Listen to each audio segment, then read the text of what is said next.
Assalamualaikum warahmatullahi wabarakatuh. Saya Dimas Septiawan dengan NIM 112110713, kelas C14 mata kuliah perpajakan dengan dosen pengampu Bu Widya Astuti akan menjelaskan tentang pajak penghasilan PPh 21 dan 26 untuk ujian tengah semester mata kuliah perpajakan. Pajak penghasilan adalah pajak yang dikenakan atas penghasilan yang diperoleh oleh wajib pajak. PPh 21 dan 26 adalah aturan mengenai pemotongan dan pembayaran pajak penghasilan yang dikenakan atas penghasilan dalam bentuk gaji atau upah. Untuk PPh 21, serta penghasilan tidak teratur atau tidak tetap untuk PPh 26. PPh 21 dan 26 merupakan salah satu jenis pajak yang harus dipotong oleh pemberi kerja atau pemberi penghasilan sebelum membayar penghasilan kepada penerima penghasilan. Selanjutnya saya akan menjelaskan tentang objek pajak PPh 21. Yang pertama, penghasilan teratur maupun tidak teratur yang diperoleh pegawai tetap. Yang kedua, penghasilan teratur yang diterima penerima industri seperti uang industri atau penghasilan sejenis. Yang ketiga, penghasilan yang berhubungan dengan PHK seperti uang pesangon, tunjangan hari tua, dan sebagainya.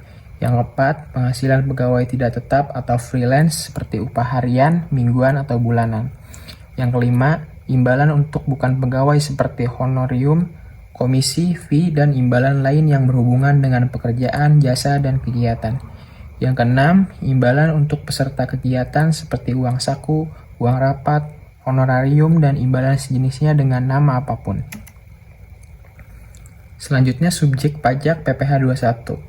Pajak penghasilan ini dikenakan kepada wajib pajak orang pribadi yang memperoleh penghasilan seperti pada penjelasan sebelumnya, yang termasuk dalam subjek PPh 21 meliputi pegawai tetap, pegawai tidak tetap, bukan pegawai, orang pribadi penerima pensiun maupun pesangon, mantan pekerja, peserta kegiatan, dan anggota Dewan Komisaris. Selanjutnya ada objek pajak PPh 26. Yang pertama ada dividen, yang kedua bunga, termasuk diskonto dan intensif yang berhubungan dengan jaminan pembayaran. Yang ketiga, penghasilan karena aset yang digunakan, sewa dan royalti. Yang keempat, intensif dari pekerjaan, jasa dan kegiatan usaha. Yang kelima, hadiah dan penghargaan.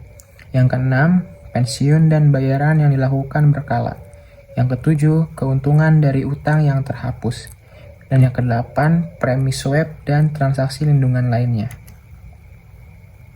Selain pajak karena memperoleh penghasilan atau omset, ULPN PPh 26 juga dikenakan tarif pajak karena perolehan laba bersih usaha.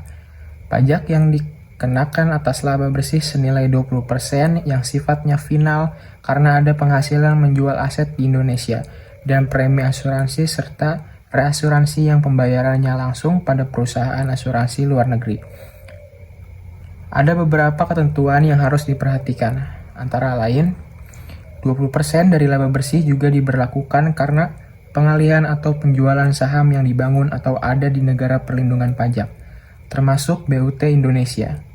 20% dari PKP, penghasilan kena pajak, dikurangi pajak yang termasuk BUT Indonesia. Ini tidak berlaku untuk wajib pajak yang berinvestasi atau menanam kembali penghasilannya di Indonesia. Tax treaty, Indonesia dan negara lain bisa saja mempunyai perjanjian yang tidak sama.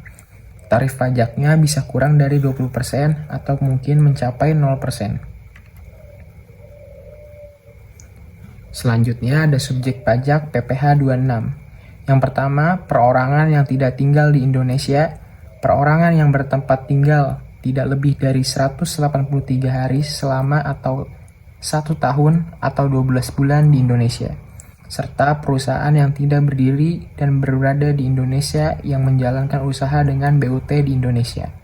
Yang kedua, perorangan yang tidak tinggal di Indonesia, perorangan bertempat tinggal tidak lebih dari 183 hari selama 1 tahun atau 12 bulan di Indonesia, serta perusahaan yang tidak berdiri dan berada di Indonesia, tidak memiliki pendapatan dari Indonesia melalui BUT di Indonesia.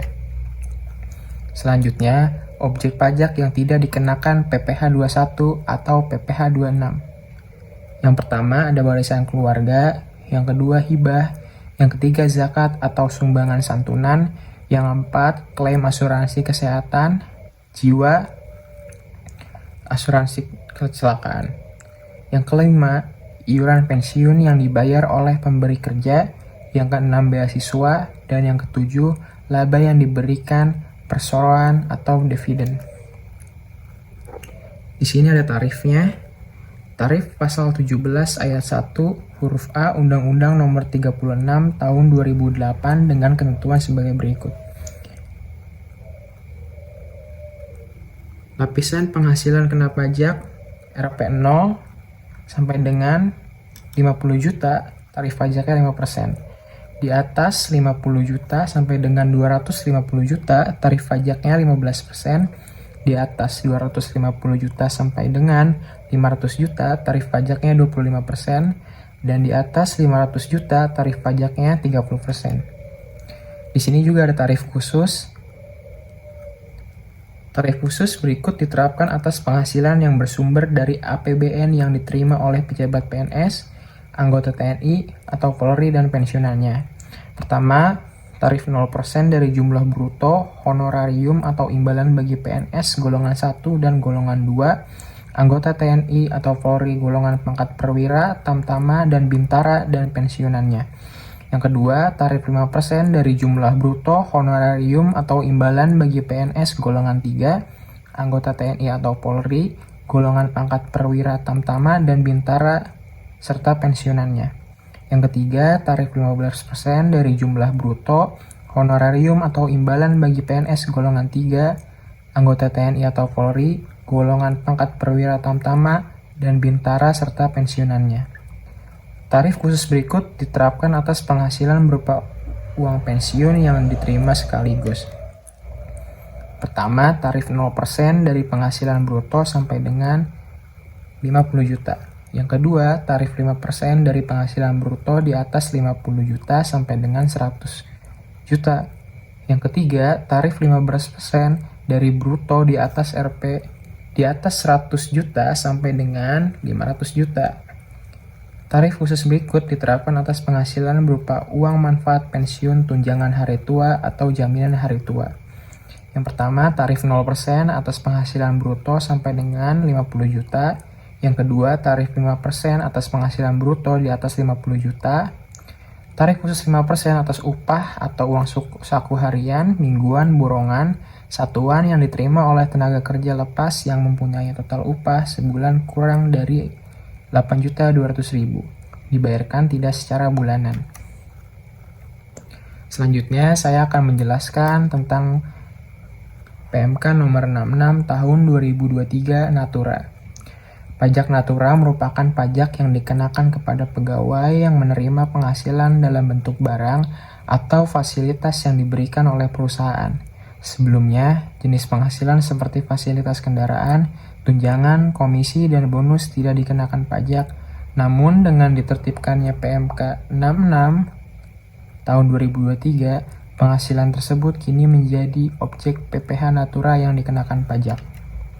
Daftar ini menjelaskan jenis barang dan jasa yang dapat diterima sebagai penghasilan dalam bentuk Natura dan akan dikenakan pajak. Contohnya, fasilitas perumahan, kendaraan bermotor, barang elektronik, perjalanan wisata, atau tiket konser yang diterima oleh karyawan sebagai bagian dari imbalan kerja. Namun, dalam PMK 66 2023 juga terdapat pengecualian tertentu. Pengecualian ini mengatur beberapa jenis Natura yang tidak dikenakan pajak. Hal ini mungkin berkaitan dengan kondisi atau batasan tertentu yang telah ditetapkan oleh peraturan. Nah, berikut adalah daftar Natura yang termasuk dalam objek PPh berdasarkan PMK 66 tahun 2023. Yang pertama, ada bingkisan atau parsel yang diterima oleh pekerja dengan nilai lebih dari 3 juta, kecuali jika diberikan dalam rangka Hari Raya Keagamaan. Yang kedua, peralatan dan fasilitas kerja seperti komputer, laptop, atau telepon seluler, beserta sarana penunjangnya, pulsa atau sambungan internet, yang tidak digunakan untuk kepentingan pekerjaan. Yang ketiga, fasilitas olahraga seperti golf, pacuan kuda, balap perahu bermotor, terbang layang, dan olahraga otomotif dengan nilai lebih dari 1,5 juta per pegawai dalam 1 tahun pajak. Yang keempat, fasilitas kantor berupa tempat tinggal, apartemen atau rumah tapak dengan nilai lebih dari 2 juta per pegawai dalam 1 bulan. Yang kelima, fasilitas kendaraan untuk pegawai dengan rata-rata penghasilan bruto dalam 12 bulan terakhir hingga 100 juta per bulan dari pemberi kerja. Yang keenam, kupon makanan dan minuman dengan nilai melebihi 2 juta per pegawai dalam 1 bulan. Kupon tersebut berfungsi sebagai alat transaksi yang dapat ditukarkan dengan makanan dan minuman. Selain itu, terdapat beberapa fasilitas atau kenikmatan yang tidak termasuk dalam pemotongan PPh Natura. Antara lain, yang pertama makanan, bahan minuman, dan minuman yang diberikan kepada seluruh pegawai, seperti makan siang dan camilan selama di kantor. Kedua, natura dan kenikmatan yang diberikan di daerah tertentu. Misalnya, jika kantor terletak di dekat perairan laut dengan fasilitas cadangan mineral. Yang ketiga, natura dan kenikmatan yang diperuntukkan dalam aktivitas bekerja, seperti penginapan untuk awak kapal, fasilitas transportasi dalam perjalanan bisnis, dan fasilitas yang diberikan dalam rangka penanganan untuk pekerja yang terdampak bencana. Yang keempat, natura dan kenikmatan yang bersumber dari APBN, APBD, dan APB desa. Yang kelima, natura dan kenikmatan dengan jenis atau batasan tertentu seperti bingkisan hari raya dan fasilitas ibadah di kantor atau tempat bekerja. Terima kasih.